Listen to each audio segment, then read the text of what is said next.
됩니다. 예수님께서 다시 배를 타고 가버나움, 그러니까 본동네라고 말하는 것은 가버나움을 말하는 것입니다. 다시 돌아오셨을 때 이때 침상에 사람들이 중풍병자를 데리고 예수님께 왔고, 또 예수님은 보시고 안심시킨 후에 그 중풍병자에게 죄 사함을 받았다 이렇게 말씀하셨습니다.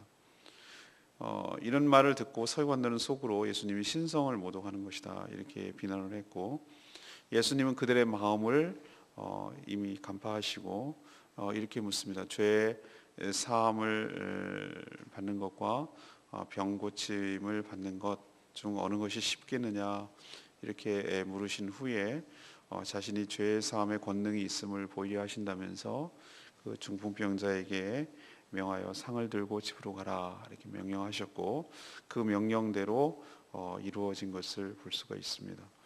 오늘 예수님께서 대표적으로 치유하신 사건을 두고 전개하고 있습니다. 오늘 이 짧은 말씀을 통해서 하나님께서 우리에게 주시는 교훈이 있습니다. 우리에게 들려주시고 우리가 하라고 하시는 말씀이 있는 것이죠. 먼저 1, 2절 말씀을 근거로 예수님처럼 우리도 생명을 살리는 일에 헌신해야 된다는 것을 가르쳐 주십니다. 예수님께서 배에 오르시고 본 동네에 이르셨다 이렇게 말했는데, 여러분 어제 묵상한 것이 어디로 갔다고 말씀드립니까? 가다라 지방으로 갔다고 말씀드렸죠. 근데 다시 배를 타고 그 사람들이 배척을 하니까 다시 가버나움으로 갈릴리 가버나움 지역으로 돌아오셨습니다. 예수님께서는 나사렛 출신이지만 이 갈릴리 지역을 중심으로 많은 사역을 하셨고, 특히 이 가버나움이 그 중심에 있어서 그렇게 추정할 수가 있습니다. 그때 그 침상에 누운 중풍병자, 우리도 중풍병을 압니다만 침상에 누울 정도가 되면 이미 걷지도 못하고 거동이 불편한 중증 환자라는 것을 알 수가 있는 것이죠. 그래서 침상에 누운 중풍병자를 사람들이 이렇게 데리고 왔습니다. 예수님이 고쳐주기를 간절히 바라고 믿었기 때문이죠. 그때 예수님은 이 중풍병자의 믿음이 아니라 그를 데려온 사람들의 믿음을 보셨습니다. 그리고 말하기는 그 중풍병자에게 작은 자야 안심하라, 내 죄의 사함을 받았느니라 이렇게 말씀하셨죠. 여기서 여러분이 주목할 것은 중풍병자인 당사자, 환자가 아니라 그 사람을 데려온 사람들의 믿음을 보셨다는데 여러분이 주목하셔야 됩니다. 여기서 예수님이 작은 자야 안심하라 이렇게 말한 것을 볼 때, 여기서 이 작은 자란 어리거나 또는 체구가 작아서 작은 자여라고 말하는 것이 아니시죠. 누군가의 도움이 없이는 살 수 없다는 의미, 그런 의미도 있고, 또 하나는 믿음이 작은 자를 의미합니다. 이 환자 스스로는 주님께 나갈 믿음도 없었고, 또 그렇게 갈 능력도 없었고, 또 그렇게 고침을 주님께서 해줄 것이라는 믿음도 약해질 대로 약해진 것이죠. 다시 말해서 그 중풍병자의 상황과 믿음으로는 치유와 회복이 불가능한 것이죠. 환자의 마음, 이 스스로 올 수 없는 상황, 이 모든 것들이 이 중풍병에서 자유함과 해방을 누릴 수 없도록 그런 상태에 빠져 있는 것이죠. 그러나 그는 그 주변에 있는 믿음 있는 친구들, 믿음 있는 친구인지 가족인지 모르겠습니다만 주변에 믿음 있는 이 자들 덕분에 이렇게 살 길이 열린 줄로 압니다. 여러분, 우리도 때로는 우리 스스로가 중풍병자일 때도 있습니다. 그래서 하나님 앞에 갈지 못할, 여기서 말하는 그 믿음이 작은 자야라고 말하는, 다시 한번 말씀드립니다만 크기 체구가 작다거나 어리다거나 그런 뜻이 아니라 스스로 나올 수 없을 만큼 연약해 있는 믿음의 상태, 그것을 중풍병자였고 또 그 환자를 예수님께서 작은 자야라고 말하는 것이죠. 우리는 이 말씀을 첫 번째로 두 가지 측면에서 우리는 접근을 해야 됩니다. 하나는 우리가 중풍병자일 수 있고, 하나는 그 병자를 데리고 온 사람들일 수도 있어요. 이 두 가지 역할을 다 감당해야 된다는 것이죠. 우리가 스스로 해결할 수 없을 때, 우리가 얼마나 스스로 문제를 해결할 수 없는 연약한 존재인지에 대한 직시가 필요해요.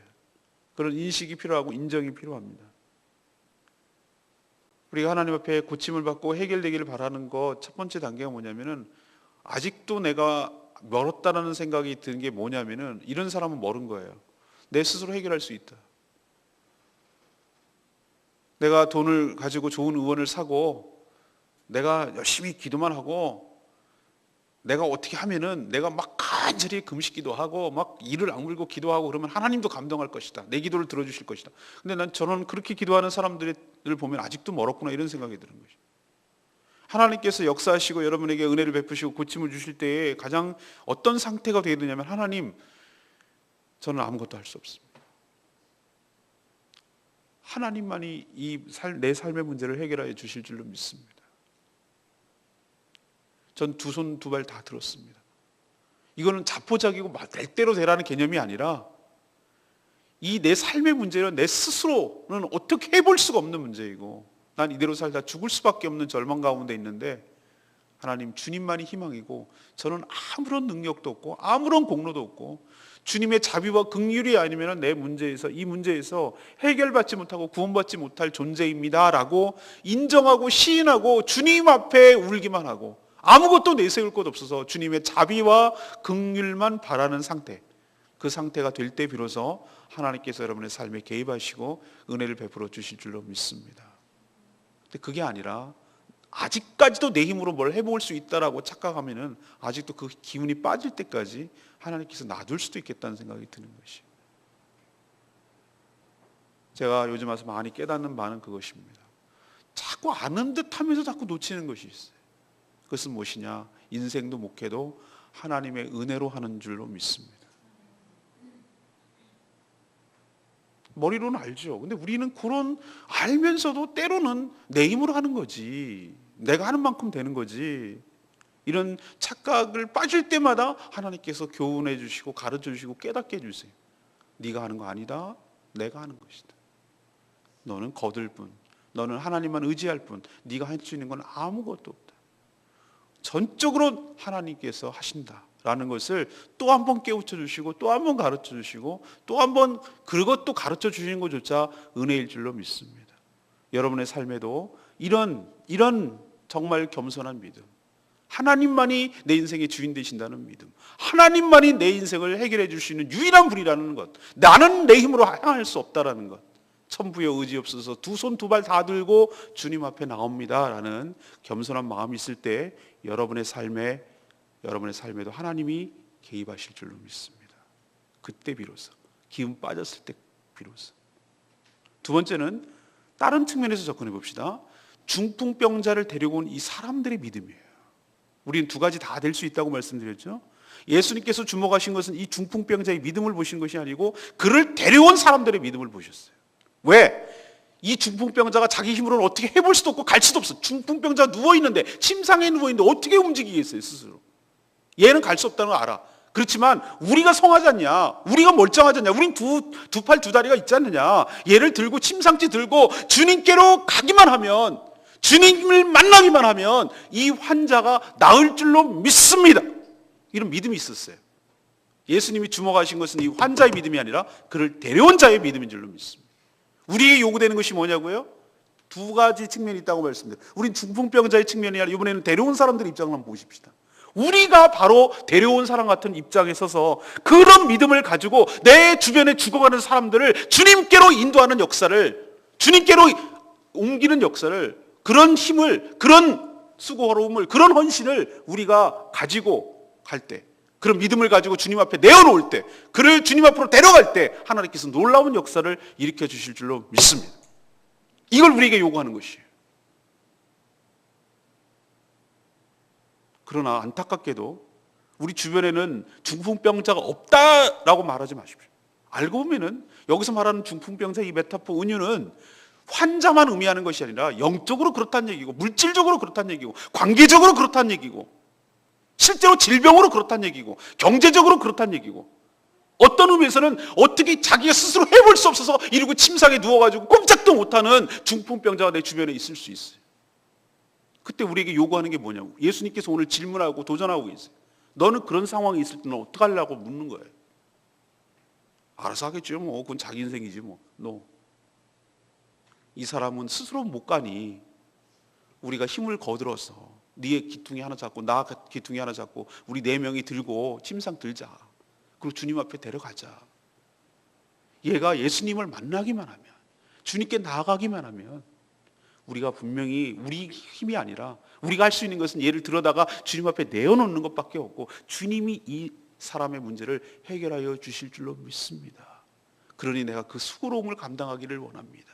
주님, 제가 아니라 저희들의 힘이 아니라 저희들의 믿음이 아니라 주님께서 이 문제를 해결하여 주시옵소서라고 긍휼히 여기는 마음을 가지고 그 환자를, 그 문제 있는 자를 주님께로 인도할 때 하나님께서 그 환자가 아니라 그 문제 있는 자가 아니라 데려온 여러분들의 믿음을 보시고 그 사람의 문제를 해결하여 주실 줄로 믿습니다.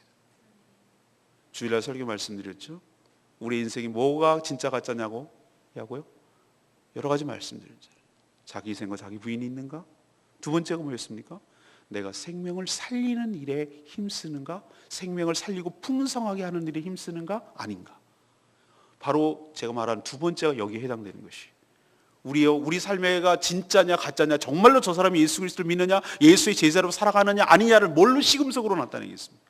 생명을 살리고 생명을 풍성하게 하는 일에 자기의 삶의 에너지와 관심과 온통 그것을 헌신할 때 이 사람은 예수의 제자로, 예수님의 일꾼으로 살아가는 진정한 삶일 줄로 믿습니다. 이게 잘 사는 것이라고요.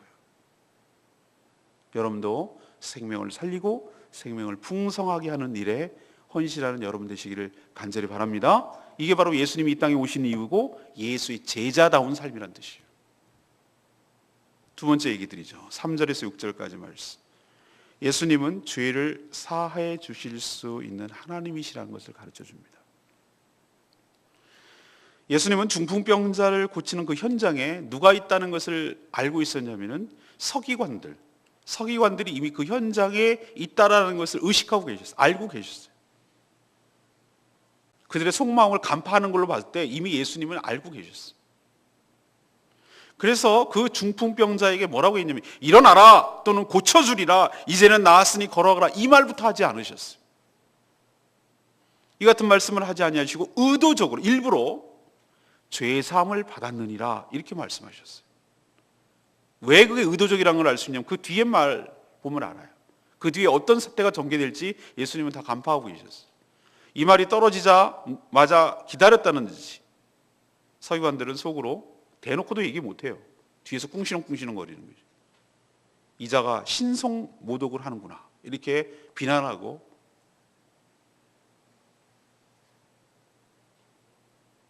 신성모독이라고 규정했죠. 예수님은 그들의 속을 훤히 간파하고 다 알고 계셨어요. 속으로 얘기했지만 그들의 마음을 읽어낼 수 있는 분이죠. 왜? 하나님이시니까. 그래서 그들에게 뭐라고 대놓고 마치 다 들었다는 듯이 속으로 얘기했지만 너희가 어찌하여 악한 생각을 하느냐. 신성모독이라는 것이 악한 생각이라고 지금 얘기를 하고 있어요. 오히려 책망하셨어요. 이들은 왜 신성모독이라고 말했습니까? 그 근거는 이것입니다. 오직 죄사함을 선포할 수 있는 것은 성전에서, 그것도 제사 지낸 후에 제사장이 선포할 수가 있는데 예수님이 이 모든 과정을 다 생략했어요. 하나님의 제사법을 무시하고 오직 죄를 사할 수 있는 분은 하나님이신데 자기가 마치 하나님인 양 죄를 사하니 많이 이렇게 운운하는 것이기 때문에 이들은 신성모독이라고 규정한 것이죠. 이 서기관들의 눈에는 예수님이 하나님으로 보이지 않았습니다. 그저 한낱 인간에 불과했던 것이죠. 그래서 이는 어떻게 인간 주제에 감히 하나님이 할 수 있는 일을 하느냐라고 했기 때문에 신성모독이라고 규정한 것이죠. 이렇게 반발을 하고 이렇게 비난을 할 것을 예수님이 몰라셨습니까? 다 아셨어요. 근데 이런 것을 다 아시면서도 왜 이런 얘기를 하셨을까요? 왜 이렇게 분란을 일으킬 말을 하셨을까요? 그것은 다분히 그들에게 보여주기 위한 의도적인 말씀이고 의도적인 행위였어요. 뭘 보여주려고 하는 것입니까? 그것은 바로 예수님께서 단순히 무슨 요술이나 마술이나 무슨 귀신의 힘이나 무슨 힘을 빌려서 그 질병이나 고쳐주는 자로 여기는 것이 아니라 그 질병의 가장 근본적인 문제가 되는 죄까지도 하나님께서 해결하여 주시는 분, 그런 분인 것을 모든 사람들이 다 깨닫게 하려고 의도적으로 병을 고치는 것이 아니라 죄를 사해 주시는 것을 얘기하고 있는 것을 볼 수 있습니다. 여러분들이 이런 인과관계를 오해하지 마셔야 되는 것이 있는데, 그러면 이 중풍병자가 어떤 죄를 졌기 때문에 중풍병을 걸렸느냐, 이런 식으로 우리가 해석을 하면은 욥의 친구들처럼 그런 논리에 빠져들어갈 수밖에 없어요. 네, 여러분, 그러나 우리가 하나 전제해야 될 것이 있어요. 인간 사이에 일어날 수 있는, 인간 사회에서 일어날 수 있는 모든 악한 요소들, 그 악한 요소들이라는 게 질병도 되고 죽음도 되고 눈물도 되고 이별도 되고 배신도 되고 여러 가지 것들은 다 뭘로 인해서 파생되느냐 하면은 바로 하나님을 떠나서 하나님과의 관계가 깨져서 나타나는 죄 때문에 파생된 여러 가지 문제인 줄로 믿습니다. 그런데 이 죄의 문제를 해결하지 않고 이 현상만 치료해서는 안 된단 말이에요. 그것은 또 다른 죄를 짓게 만드는 것이고 여전히 죽음의 문제가 되는 것이고, 이 중풍병자 해결됐다고 해도 여전히 또 다른 질병에 걸릴 수 있고 또 죄를 짓고 살다가 하나님 앞에 심판받아 죽을 수밖에 없다는 거예요. 그거는 근본적인 치유책이 아니라는 거예요. 그래서 예수님께서 지금 뭘 선포하고 계시냐면은 그런 현상적인 문제 말고 인간의 가장 끌고 들어갈 수 있는, 인간의 이런 현상과 이런 어려움들을 겪게 되는 가장 근원적인 문제인 이 죄의 문제부터 해결해 주시는, 이 죄를 해결해 주시는 분이라는 것을, 너희들의 문제가 무엇인가를 뚜렷하게 보여주고 누가 이 문제를 해결해 줄 수 있는가, 바로 내가 이 문제를 해결해 줄 수 있다는 것을 보여주시려고 의도적으로 이런 얘기들을 다 끌어내신 것이에요. 사랑하는 여러분, 예수님은 우리의 질병을 해결하여 주실 줄로 믿습니다. 그러나 질병만 해결해 주시는 분이 아니라 우리의 그 가장 근본적인 문제, 인간의 가장 근본적인 문제인 이 죄의 문제를 해결하여 주시는 분인 줄로 믿습니다. 죄의 사함을 해주시는 분이라고요. 그래야 우리 문제가 해결된다고요. 병만 해결되면 우리 문제가 해결되는 것 아니라고요. 죄가 사해져야 된다. 우리 인생들이 어리석게도 우리는 자꾸 뭐만 추구하려고 하냐면 죄의 문제는 걷어치워놓고 내가 지금 닥치고 있는 여러 가지 현상적인 어려움만 해결되면 그걸로 끝, 그리고 그것만 만족하려는 경향이 얼마나 강한지 몰라요. 내가 돈이 요즘 궁하면 돈벼락이나 맞았으면 좋겠다. 그것도 카톡 대문방에다 써놔요. 돈벼락 좀 맞았으면.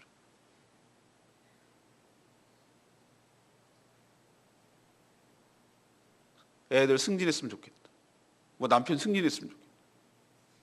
땅 잘 팔렸으면 좋겠다. 뭐 이런 얘기만 써놔요.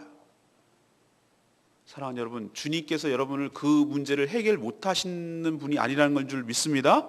능히 해결하여 주실 줄 믿습니다. 그런데 예수님을 그렇게만 이용하지 마시라고, 그 정도 수준으로만 해석하지 마시라고. 여러분, 건강 다 낫게 해주면 뭐 할 건데요? 건강한 몸으로 죄 지시려고요? 돈 많이 생기면 뭐 하실 건데? 그 돈 갖고 또 죄 지시려고요? 여러분, 여러분의 진짜 문제는 돈이 없어서도 아니고 건강이 부족해서도 아니에요. 여러분이 정말로 죄로부터의 자유함과 죄의 사함과 용서가 있을 때 여러분의 삶의 진정한 문제가 해결될 줄로 믿습니다. 예수님은 바로 그 문제를 해결해 주시는 분이라고요. 우리도 어떤 식으로 접근해야 되는가? 주님께, 주님, 저의 이 죄악부터 해결하여 주시옵소서. 저의 허물과 죄악을 용서하여 주시옵소서. 그렇게 하나님 앞에 조아리는 것, 기도의 순서가 있어요. 하나님께 내가 무엇인가를 간구하고 아뢰기 이전에 하나님, 나의 허물과 죄악을 돌아보고 하나님께 용서를 구하고 그 깨어진 관계부터 회복하고, 그래서 그 죄 사함과 죄 용서를 받은 후에 하나님께 간구하고 기도할 때 하나님께서 놀라운 역사를 여러분에게도 일으켜 주실 줄로 믿습니다. 예수님은 우리의 문제 해결해 주시는 해결사가 아니라 우리의 죄를 용서해 주시는 분이신 줄로 믿습니다. 여러분의 문제는 문제 해결이 여러분의 삶을 해결해 주는 것이 아니라 여러분의 죄의 문제를 해결할 때 여러분의 문제가 해결되는 출발점에, 기초에 서게 될 줄로 믿습니다. 그걸 가르쳐 주세요. 세 번째는 무엇입니까? 예수님은 우리의 육체도 회복하여 주시는 하나님이신 것을 우리에게 또 가르쳐 줘요. 서기관들요, 병 고칠 능력도 없어요. 그럼에도 신성모독이라고 트집 잡는 데는 1등이에요. 예수님이 이들의 악한 마음을 간파하시고 되물었어요. 너희들에게 묻는다. 죄사함을 받았다는 말, 그리고 일어나 걸어가라는 말, 이 두 말 중에서 어느 것이 쉽겠느냐라고 물으셨어요. 여러분, 어느 것이 쉽겠습니까? 죄사함을 받느냐가 쉽겠습니까? 일어나 걸으라라는 말이 쉽겠습니까? 일어나 걸으라는 말이 쉽겠습니까? 일어나 걸어라 그러면 정말 걸어야 되잖아요. 네 죄가 사했느니라 그러면 사했는지 안 사했는지 모르잖아요. 눈에 안 보이잖아요. 예수님은 그 질문을 지금 하고 계세요. 당연히 죄사함을 받았단 말이 쉽죠. 정말 그렇게 말을 했으면은 이게 사함 받았는지 안 받았는지 당장 확인하고 증명할 길이 없기 때문에 그래요. 그러나 일어나 걸어라 라고 말하면 어떻게 되는 거죠? 정말 일어나 걸어야 돼요. 중풍병자. 이 말은 실제로 그렇게 돼야 하기 때문에 쉽지 않은 말이라는 거예요. 그럼에도 불구하고 예수님은 그걸 알면서도 불구하고 죄사함을 말씀하신 이유는 죄사함의 권세가 본인에게 있다는 것을 입증하는 동시에 인간의 가장 큰 치명적인 문제가 질병의 문제가 아니고 질병을 일으키는 그 모든 죄로 파생되었음을 깨닫게 해주시고 보여주려는 의도도 있어요. 그리고 이 문제를, 이 죄의 문제를 해결하는 것만이 모든 문제를 해결해야 하는 것임을 보여주려는 의도도 있어요. 그렇지만 죄사함과 동시에 이 질병의 문제도 그러면 죄사함만 해주고 질병의 문제는 해결을 안 해주느냐? 예수님 말만 뻔질하게 잘한다 이런 말을 듣지 않으시려고 죄사함의 문제를 선포하신 후 그 뒤에 무슨 얘기를 해주냐면 이 서기관들과 논쟁하신 후에 어떻게 했냐면은 이 환자에게 6절에 말씀하셨죠. 일어나 내 침상을 가지고 집으로 가라. 이렇게 말씀하신 줄로 압니다. 이 얘기는 뭐냐면 실제로 병을 고치셨다는 얘기예요. 예수님은 죄 사해 주실 뿐만 아니라 질병 같은 실제적인 문제도 해결하여 주시는 분인 줄로 믿습니다. 내가 너의 근본적인 문제는 죄니까 내 죄 문제는 해결해 줄게. 그 나머지 네가 좀 알아서 해라. 이렇게 말하는 분이 아니에요. 우리의 가장 근본적인 죄의 문제부터 우리에게 죄로 인해서 파생된 여러 가지 삶의 여러 가지 문제도 주님께서 깨끗하게 해결하여 주실 줄로 믿습니다. 올 때는 누워서 침상 떼어 왔지만 그 침상을 갈 때는 예수님의 명령 따라서 예수님의 그 권세 따라서 자기 힘으로 들고 집으로 돌아가게 되는 역사가 여러분의 삶에 있게 될 줄로 믿습니다. 올 때는 내 힘으로 아무것도 할 수가 없었지만 예수님을 만나고 예수님의 권세를 경험하고 나면 예수님의 명령을 듣고 나면은 그 모든 문제를 다 털어버리고 문제를 눌러 들고서 자기 힘으로 자기 발로 집으로 돌아가게 되는 놀라운 역사가 여러분 삶에도 있게 될 줄로 믿습니다. 오늘 세 번째는 그 얘기하는 거예요. 두 번째는 죄의 문제를 해결해 주고 세 번째는 여러분에게 실제적인 삶의 문제를 해결해 주시는 분이 바로 예수 그리스도다라는 것을 분명히 믿으라고 오늘 이야기하고 있는 줄로 믿습니다. 저는 오늘 레마의 말씀이 2절 말씀이었어요. 예수께서 그들의 믿음을 보시고 중풍병자에게 이르시되 작은 자야 안심하라 내 죄 사함을 받았느니라. 중풍병자가 예수께 가서 치유되기 전까지 그 병은 그의 삶 전체를 아마 황폐하게 했을 거예요. 누워서 침상에 있는 환자가 뭘 할 수가 있겠어요? 먹기를 제대로 했겠어요? 친구랑 놀기라도 했겠어요? 돈이라도 벌 수가 있었겠어요? 사는 게 아니었겠죠. 차라리 죽었으면 했을 거예요. 그러나 그 병이 치유된다고 해서 그가 평안함이 있을까요? 아니에요. 예수님이 하신 말씀 작은 자야 안심하라. 안심하라. 네 병이 치료되는 것만 해결되는 것이 아니라 너의 죄까지도 해결되고 너의 근본적인 문제까지 해결되고 네가 지금까지 사는 것이 나를 만나지 못해서 늘 안심이 안 되는 불안한 그런 상황에 살았지만 오늘 나를 만남으로 인해서 네 삶의 평안과 안심과 샬롬과 안정감을 누리게 될 것이라고 예수님이 말씀하시는 것 한마디 간에 작은 자야 안심하라. 우리 인생도 주님을 만날 때 안심하게 될 줄로 믿습니다. 이 말이 얼마나 제가 위로가 되는지 몰라요. 살다 보면 때로는 크고 작은 위기와 어려움들 때문에 불안하고 두렵고 답답하고 그럴 때가 얼마나 많이 있겠어요. 목사님 믿음이 좋으시니까 아니요. 저도 똑같아요. 때로는 낙심이 되고 때로는 힘들고 때로는 불안하고 때로는 염려가 되고 근데 오늘 주시는 말씀이 꼭 저한테 주시는 말씀이에요. 작은 자야 안심하라. 작은 자야 안심하라.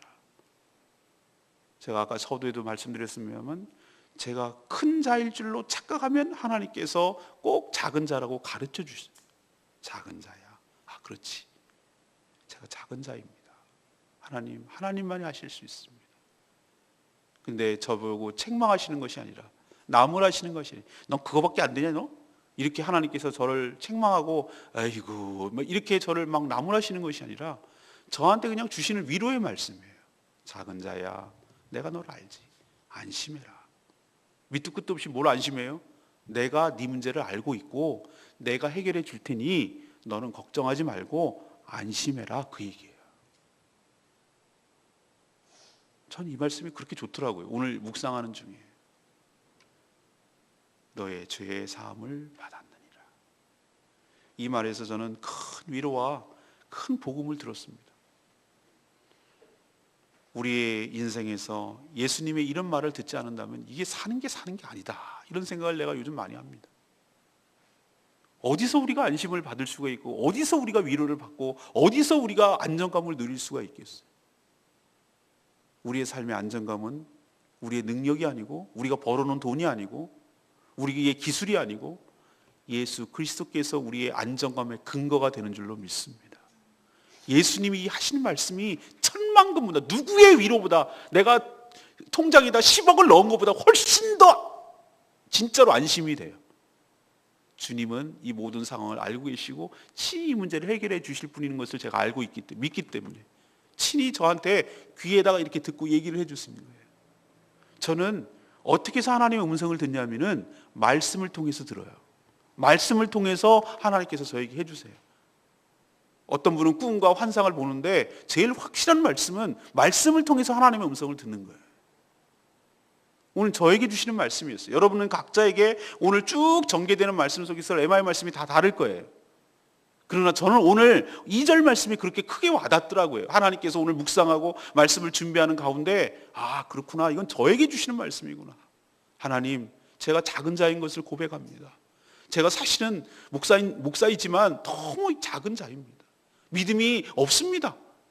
하나님, 믿음이 너무 빈약합니다.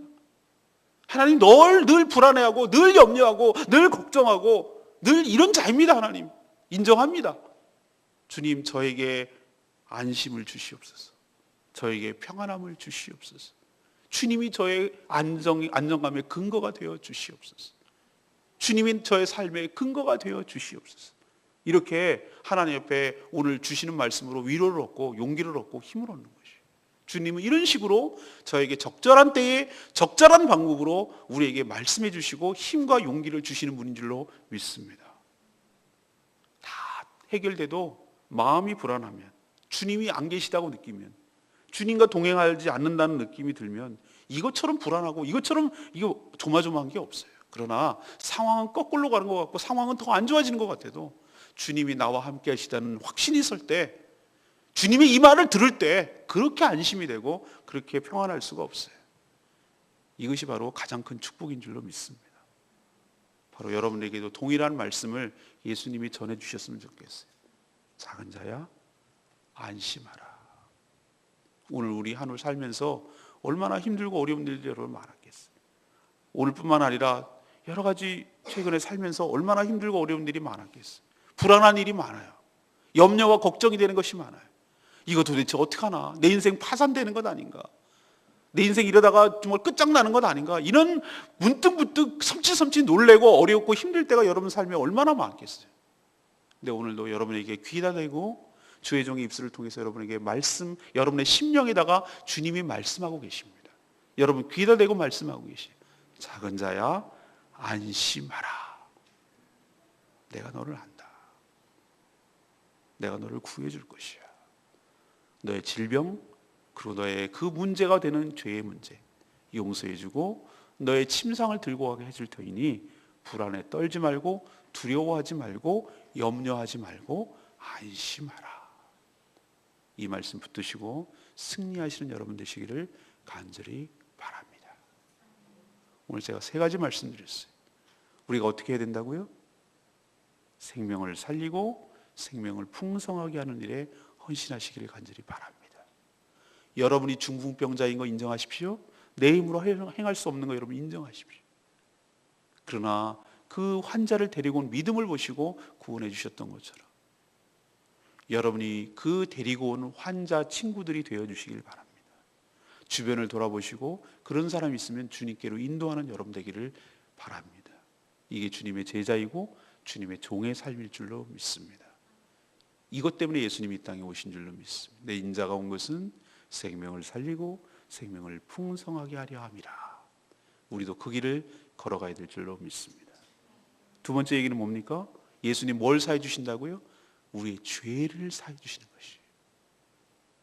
서기관들과 의도적인 논쟁을 통하여 예수님이 어떤 분이라는 것을 뚜렷하게 부각시키고 있어요. 왜? 인간의 이 죄의 문제가 해결되지 않고는 나머지 문제를 해결한들 그건 해결된 것이 아니기 때문에 그래요. 돈이 쪼달린다고 돈 주면요 독이 될 수도 있어요. 전혀 받을 준비가 안 된 사람한테 로또 당첨되면은 더 쫄딱 망하는 지름길이에요.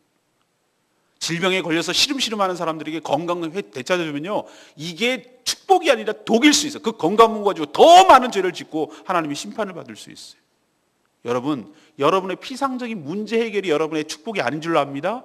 여러분의 죄 사함이 해결책이에요. 예수님이 바로 그 문제를 해결해 주시는 분인 줄로 믿습니다. 세 번째는 무엇입니까?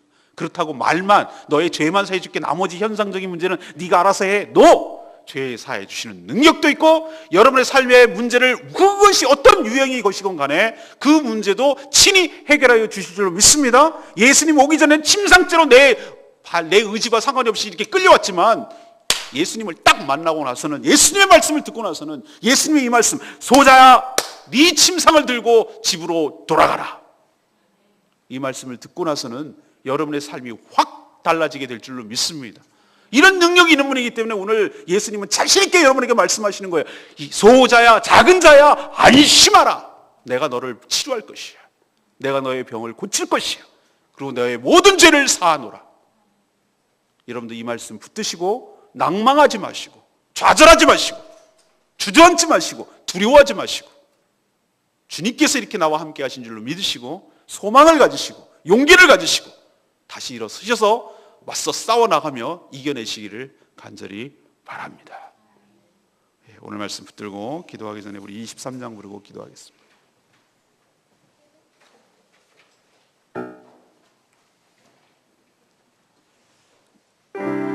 약한 나로 강하게 23장입니다. 찬양제 약한 나로 강하게 가난한 날 구하게 눈먼 날 부르시네 주 내게 행하시네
오래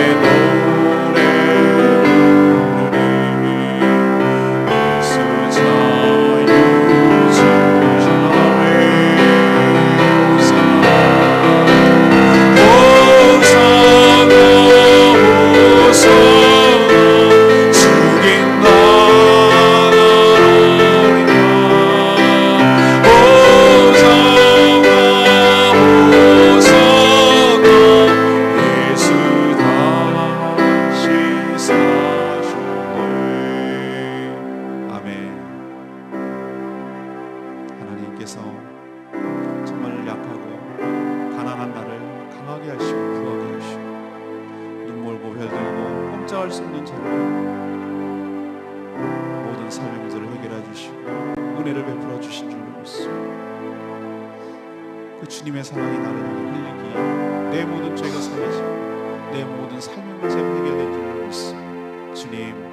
주님 이제는 그런 자로 은혜를 받았습니다. 이제는 주님의 은혜에 보답하며 저희도 주님처럼 생명을 살리는 일에 헌신하며 살게 하여 주시옵소서. 우리 삶의 문제가 아무리 클지라도 주님 앞에 가기만 하면, 주님 손에 닿기만 하면, 주님의 권세의 말씀을 듣기만 하면 그 문제, 어느 문제이건 해결하여 주실 줄로 믿습니다. 저희 삶의 문제를 해결하여 주십시오. 저희 모든 근원적인 문제인 죄의 문제가 온전히 해결되는 역사가 있게 하여 주시옵소서. 오늘 주시는 이 말씀, 작은 자여 안심하라, 이 말씀이 저에게 레마의 말씀으로 들려주시고 저희 심령에 들려주신 살아계신 하나님의 말씀이 되게 하여 주시옵소서. 다같이 주여 통해서 외치며 나가며 기도합니다. 주여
저희도 주변을 돌아보게 하여 주시옵소서.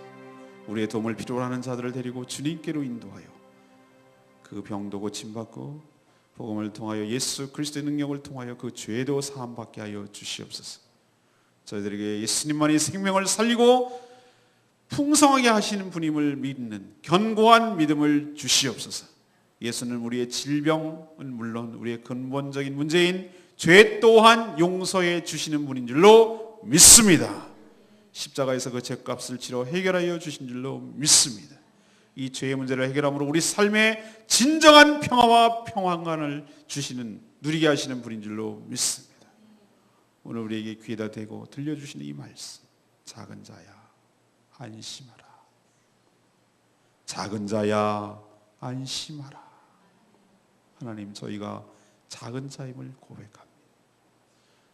사실은 뭔가 있는 것 같지만 믿음도 없고 근심 걱정에 시달리며 살아가는 정말 작은 자임을 고백합니다. 내 스스로 이 문제를 해결할 수 없어서 주님만 붙들고 주님만 바라보는 작은 자임을 고백하오니 중풍병자와 같이 살아가는 저희에게 찾아오셨어요. 선포하여 주시옵소서. 위로하여 주시옵소서. 평안을 주시옵소서. 안심을 주시옵소서. 샬롬을 주시옵소서. 그래서 사는 것처럼 살게 하여 주시옵시고 모든 눌림에서 자유하게 하여 주시옵시고 모든 깨어짐에서 회복되게 하여 주시옵시고 모든 아픔에서 회복되게 하여 주시옵소서. 그래서 진심으로 하나님 앞에 누리는 평안과 평안을 마음껏 누리는 복된 인생 되게 하여 주시옵소서. 오늘도 이 평안을 누리지 못하고 살아가는 주변의 많은 자들을 주님께로 인도하게 하시고 여전히 평안을 모르고 살아가는 연약한 지체들 중보기도 하게 하여 주시옵소서. 주님께 모든 것 맡기고 우리의 간구하는 것을 들을 줄 믿으며 예수 그리스도의 이름으로 기도합니다. 아멘.